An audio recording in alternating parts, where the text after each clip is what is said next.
हमारे व्यस्त जीवन में ईश्वर की आवाज़।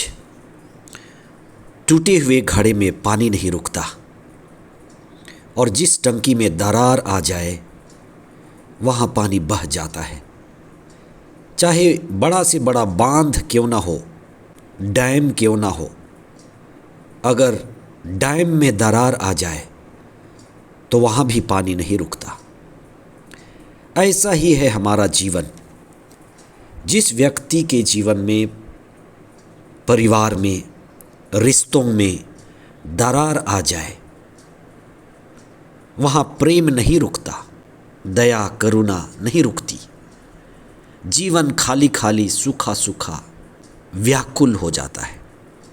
स्वर्गारोहण के बाद का बृहस्पतिवार 16 मई 2024। पहला पाठ प्रेरित चरित अध्याय 22 पद संख्या 30, अध्याय 23 पद संख्याएँ 6 से 11 तक और संत यूहन्ना का सुसमाचार अध्याय 17 पद संख्याएँ 20 से 26 तक।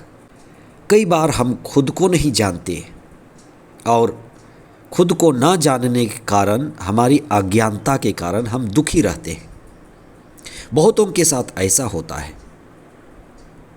कई लोग इसलिए दुखी होते हैं क्योंकि स्वयं के प्रति अज्ञानता है और दूसरों को देखकर जीवन जीते हैं। कोई इसलिए दुखी है क्योंकि उस व्यक्ति के पास सरकारी नौकरी नहीं है। कोई इसलिए दुखी है कि उसके पास बड़ा घर नहीं है। कोई इसलिए दुखी है कि उसके पास कार तो है पर छोटा है। कोई इसलिए दुखी है कि उसके पास महंगे कपड़े जूते नहीं हैं।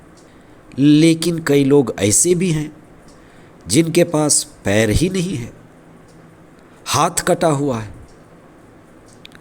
जब हम बाहरी दुनिया को देखेंगे, ध्यान बाहर लगाए रहेंगे, हमारी इंद्रिय बाहर रुकी रहेगी, तब हम दुखी ही रहेंगे।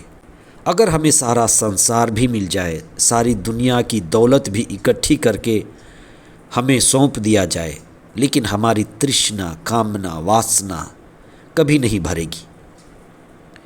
ईसा जो स्वयं विरक्त थे, वैराग्य भाव से थे, उन्होंने ये कहा, मैंने संसार पर विजय पाई है। सब छोड़ने की दृढ़ इच्छा से वे अपने शिष्यों व सारी दुनिया के लिए प्रार्थना कर रहे थे।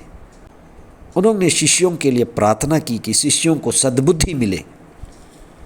माता पिता अपने बच्चों के लिए प्रार्थना करें कि उनको सद्बुद्धि मिले, विवेक मिले। शिष्यों में विनम्रता का भाव आए, अहंकार का भाव मीटे, टूटे, प्रेम व अपनापन का भाव जागे। जो भी अलगाव का कारण है, स्वार्थ का कारण है, मोह माया का कारण है, ये स्वार्थ भाव छूटे। जो प्रार्थना ईसा ने शिष्यों के लिए किया, सारे संसार के लिए किया, हम प्रत्येक जन के लिए किया। हमें अपने लिए, अपने परिवार के लिए, समुदाय के लिए, विशेष करके दंपति अपने आप के लिए विशेष प्रार्थना करें, इसलिए कि प्रभु हर एक जन को, हर एक परिवार को, समुदाय को कृपा दे, सद्बुद्धि दे कि हम जहाँ भी रहें एक साथ रह सकें, एक दूसरे के सहयोगी बने, एक दूसरे को प्रोत्साहित करें।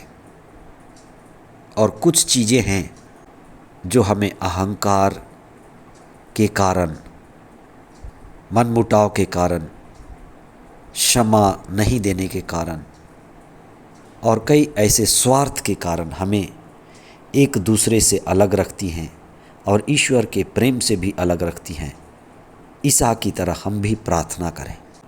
हमारी प्रार्थना व्यवहारिक हो, हमारी प्रार्थना पवित्र आत्मा के साथ हो, हमारी प्रार्थना हमें पूर्णता का जीवन प्रदान करे। आमीन।